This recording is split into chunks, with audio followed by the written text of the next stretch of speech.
NFL Daily, where Fraud Watch never ends. It's a way of life. I'm Gregg Rosenthal here in the Chris Wesseling podcast studio with my friend Cynthia Frelund. And yes, we will get to one of the main characters of Fraud Watch all season long a little later with my picks. How are you? I'm good. How are you? It is great to see you, as always. You know, the studio feels a little emptier this week because, we don't have my son, but he is part of the standings where if you're watching on the YouTube show, we can look at our records last week. Cynthia and I, struggled a little bit, 1-2. Walker's in first place now with an undefeated record on the season. Is he also like a crypto investor? What's going on? This is what happens if you have a child and they take your phone and they just start messing around with your phone and they take selfies. Doesn't matter. We're going to bounce back this week, Cynthia. What a lovely photo of you, by the way. Thank you. 22. We have like a smug one of you on Game Day View where you're like looking like but this is actually a very nice photo. This is much better. And we went 1-2 last week. But we're up on the season still. Right. I'm a couple games ahead of you, so you better be trying extra hard to make correct picks this week. All right. I will start the picks off this week. A little different than what I normally do. Let's hear it. It's a big spread. Oh, it's going against a team I like. You don't know where I'm going. Yeah, I do. I'm going Steelers -6.5. Did you know? I thought so, yeah. Well, really? Okay. Only because I love me some Jameis. Yeah. And it's tough to go against them. Obviously, the Browns just won this game a couple weeks ago. But when two teams play in the span of a few weeks, I definitely like one of those teams to even it up. Division game. Alex Highsmith is back. This pass rush is like the Avengers. I don't think people understand how good Nick Herbig is. Like, he is one of the best pass rushers in the league right now, and he's on the same team as TJ Watt. And now you add in Alex Highsmith, and Hayward is playing like an all-pro. And that matchup on a short week for Cleveland, I always pay attention to the extra rest and then the back-to-back road games for Cleveland. So you're coming from Denver, you go back to Cleveland, you're back on the road again. Mm-hmm. The Steelers obviously need this game, and it's a big number. The number to me, Cynthia, it's almost begging everyone to take the Browns. I have a feeling, I could be wrong, but that the public is going to be on the Browns in this game with that big a number at 6.5. And I'm not taking the bait here. I think the Browns defense is meh. The numbers don't lie. It's an average defense. Everyone thinks it's a great defense. It's an average defense, and you're going to be dropping Jameis back to pass probably 40 to 50 times in this game against the best pass rush, I believe, in the NFL, because the Browns have no running game at all. I could even see the Browns winning this, like leading this game in the second quarter, and I'm sweating it out, but the turnovers will pile up, and I like a nice 34-19 type of win for the Steelers, -6.5. Okay. Okay, I'm going to do something that feels a little mean, but I don't care about mean. I want to be right. Yes. I'm going to take Chicago in the points. Oh, I like that. That's one of Chicago. my picks. We're gonna join forces. Okay, good. I feel like it's a little mean because so many bad things have happened to the Niners this season, so I kind of feel like I'm piling it on them, but just flip it on its head. You're being nice to the Bears fans. I mean, so many things have happened to them for a decade straight. Fair. But I mean, NFC North, blah blah blah. Blah. But yeah, no, I think that number one, we've seen Caleb Williams be a lot better against the blitz since week 11, which is when Thomas Brown took over. We've seen the run game improve. We've seen a lot of great things there. And on the other side of things just aren't getting better for the Niners. I mean, Christian McCaffrey now on IR. Same with Jordan Mason. Sure. Of course, Kyle Shanahan can pull a rabbit out of his hat in terms of the run game, but what about all the other parts? Right.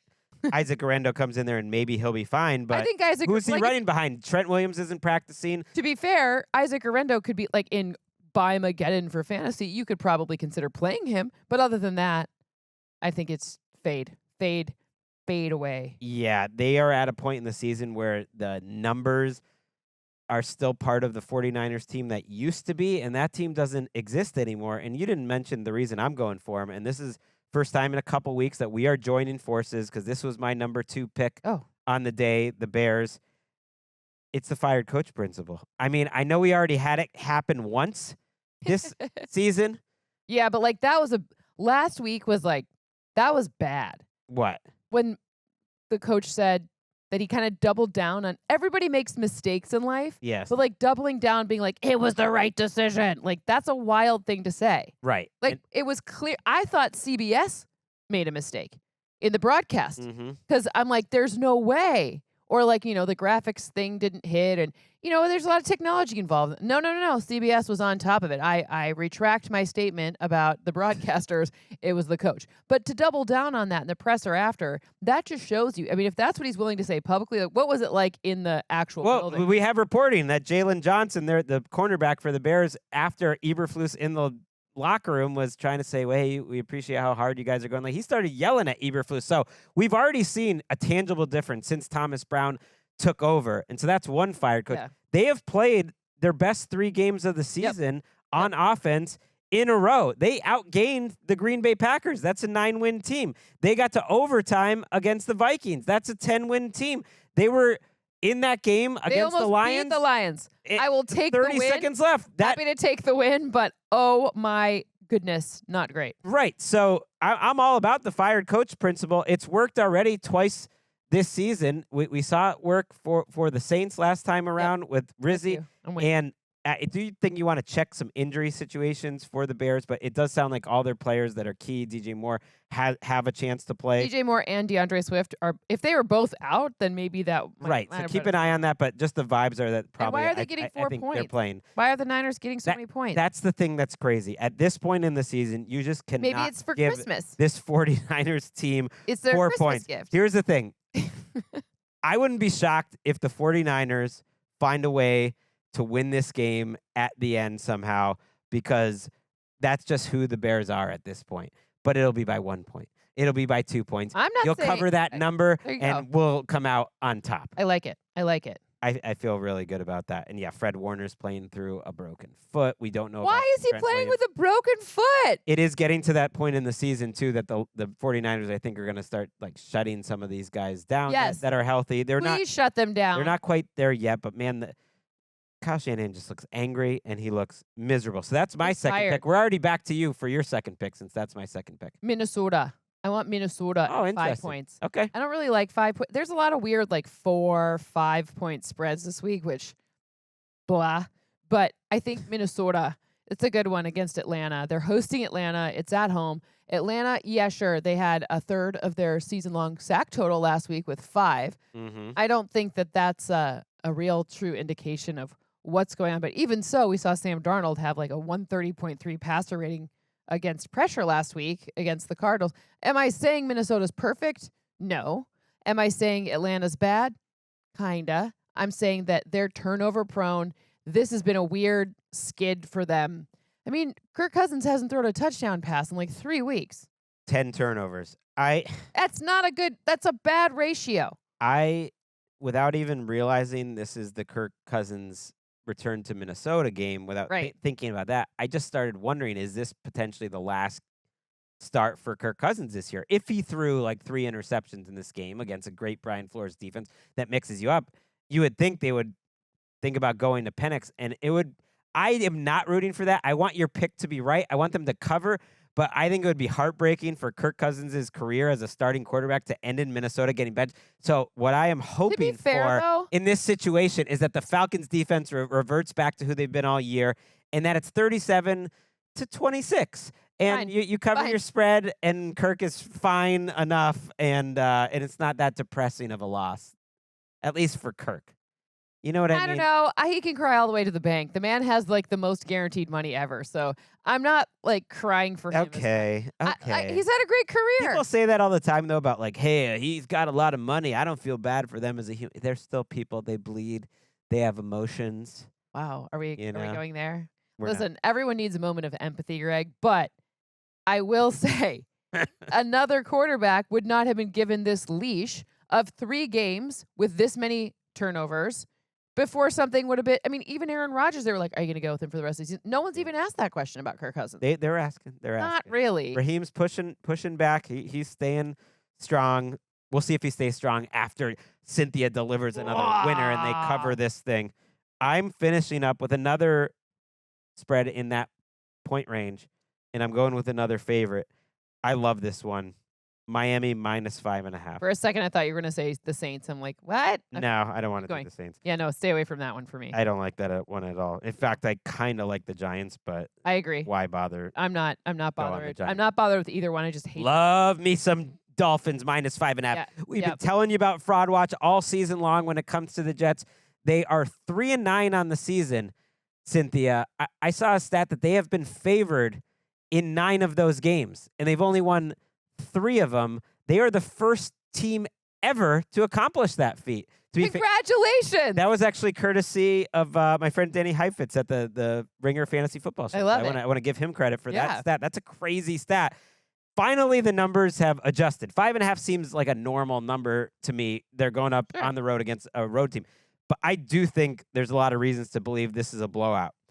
The last Jets offensive game over 300 yards was October 27th. They are a bad offense. That was against the Patriots, by the way, and they lost that game in the division on the road like they're going to lose this one. Last week, the only reason they were in the game against Seattle was special teams. They got about 14 points worth of value from their special teams. That's the only reason they were even in it. The Dolphins have extra rest. Love that. They're coming off a Thursday night game. They're at home, and then the injury situation is very problematic for the Jets. No Sauce Gardner at practice early in the week. No Breece Hall at practice early in the week, and no Elijah Vera Tucker early in the week. And Morgan Moses, another tackle on their team, is very questionable. The Dolphins have been hearing all this talk about, oh, you're soft. I think this is a good team. I think they're going to respond to a bad loss, and they've had 2 very similar matchups, in my mind, at home in very recent memory. Their last 2 home games were against the Raiders and against the Patriots, 2 of the other worst teams in the league, along with the Jets. And what did they do in those games? They won comfortably. 68 points they put on the board on offense in those 2 games, only gave up 34. I think their defense is good enough that the Jets just aren't going to go crazy on anyone. The Dolphins' defense is okay, but the Dolphins' offense is going to go up and down the field. I'm putting their over-under of their points. For me, it's about 35. They're going to put about 35 on the board. You think Aaron Rodgers can keep up? No way. I like a little 34 or 35 to like 14. This thing's a blowout. Fraud Watch is on. It's been on all year for the Jets. Let's go. I mean, Aaron Rodgers turned 41, so I mean, There we if go. he was a pumpkin at 40, he's a rotten pumpkin at 41, Yes. right? I mean, obviously, in a whole week, anyways. No, I'm with you on that. I think that I have a really comfortable win for them. All right, are you ready for my last one? Yes. This is the Break Gregg Hart's special. Oh, it's the Cardinals? Yeah, no, I'm taking the Seahawks. Oh, you're taking the Seahawks. Yeah, Well, that I'm doesn't taking them break with the my heart. points too. I like that. You think the Cardinals are going to win, though? You told me that. I did, but I'm rooting for that to be wrong. Sometimes the head and the heart are pretty off, and when you look at the spread, the Cardinals are favored in this game by 3 right now. Oh, it went up to 3? I've I seen thought it was 2.5. Fine right- by me. I'll get even better with that. Depends on what Yeah. sports you're looking at. I'm looking at DraftKings, Okay. and It's a great it's place to look. -3. That's what we've been going off all season Great. long on this show. So that's where they're at, and I love it. It just happened a couple weeks ago. They beat them 16-6. It's going to be a defensive game, I think. What do you think? I have 23-21. Okay. So 45 total points, which is slightly over. I think it's 44.5 where the line is right now. In this game, I'm very interested to see if they can figure out how to stop Jackson Smith and Jigba. He runs exactly where they have huge vulnerabilities. I don't think in 2 weeks that they've shored those up. And now you even have Kyler Murray throwing turnovers. Why are you turning the ball over? Mm-hmm. You had in 2 games, he had the same number of turnovers as the 10 before. Thereby. Little regression. To the mean. I mean, just not an easy. That's a really hard way to win. I know their defense looked a little bit better last week. I understand. I'm not saying they're not capable of doing it. I'm picking an underdog here for a reason, but I just think there are too many ways for Seattle, especially post-bye. They've really, on defense, they're getting healthier. They're getting Uchenna Nwosu back. It's pretty good. It's pretty good stuff for you. I love it. Look, you have them winning straight up. So I do. if people like a little value, you could also look at Yeah, it's the even money more line valuable there. I'm just saying, I'll just take the points because why not, right? Absolutely. In our little standings, I don't get extra points for picking them straight up. No, you don't. So why wouldn't I give myself a little insurance? You should. You're going to come back, Cynthia. You're over 500. Not worried. We're doing well. Not worried. We got 5 We hit a weeks little left. bit of a speed bump. Hey, we might happens. be doing this in the playoffs. This has been a hit. The The Obviously. YouTube numbers are cranking up. The podcast numbers are cranking up. A couple other games I kind of like. Just I'll put some extra picks out there. Yeah, I let's do forgot it. to last week. I kind of do like the Giants plus 4.5. I'm with you. I kind of like the Cowboys, actually. When I saw the injury report and Orlando Brown is not going to play for Jamar the Bengals. Chase is and now Logan on that Wilson, injury report well, as that well. would change my mind. But 5.5 points, That would also probably change the line, to be fair. that maybe I take that back. The Cowboys, it doesn't give me a good feeling, but my gut says that's too many points to give the Bengals. But one I do feel good about as an extra one is just the Chargers plus 4. I just think that's a field goal game one way or another. Their defense is actually better than the Chiefs' defense right now. So I like. How do you feel about that 12-point spread in? Stay away. Eagles, yeah. Stay away. Stay I think Bryce Young, it sounds crazy, but he's playing too well, and the Eagles have been playing these big-time games. Maybe just a little bit of a letdown spot. Maybe Bryce just hits a touchdown at the end to cut it from 17 to 10. You know what I mean? It's not really close, but that's a stay away from. Also, the Eagles, how crazy is this? There's 4 of their last 5 games are home. I love this Eagles team. They get to sleep in their own bed. They're comfortable in Philadelphia. It's crazy how good this Eagles team is right now. I'm feeling good about my Super Bowl pick. I picked them to win. It's a little scary. Well, don't feel good about that. Why? Because I know in your heart you want something. I'm very not saying what I different to want. happen. I'm just saying I'm happy Okay. that I'm good with being right too. So Cynthia's picks, to recap, she finished up with a golden Seattle Seahawks plus 3 on the road in Arizona. She's got the Minnesota Vikings favored by 5.5 at home against the Falcons. And then we are joining forces on the Bears plus 4 in Santa Clara. My other 2 picks on top of the Bears plus 4 are Steelers minus 6.5. I feel like I'm zagging a little bit where people will be zigging. I like this pick. And I also like the Dolphins covering the 5.5 at home against the Jets. That's it, Cynthia. We did it. You're moving on to one of your million other jobs. Check us out on NFL Game Day View. That show also goes up on YouTube as just week 14 picks. I've been noticing a lot of people are watching it on YouTube too. Game Day Views on YouTube? It is, and they don't call it Game Day View, but people were complaining in my comments that it wasn't up on Thanksgiving week, and then I went and looked, and yeah, we're getting a lot of views. Shut up. But also check out Cynthia's YouTube channel, Numbers Game, and of course check out NFL Daily and subscribe to the YouTube and like us, on your Apple phone or Spotify, whatever it's gonna be. One of my favorite people in the world. I'm looking forward to spending Tell the Walker rest I said hi of the season with her. I will tell him, and I will let him watch this show where, yes, he is in first place at least for 1 week. I don't know if I can let that boy just stay there the rest. Yes, when you're getting outshined by your own progeny, you know football is back. We'll see you on Sunday.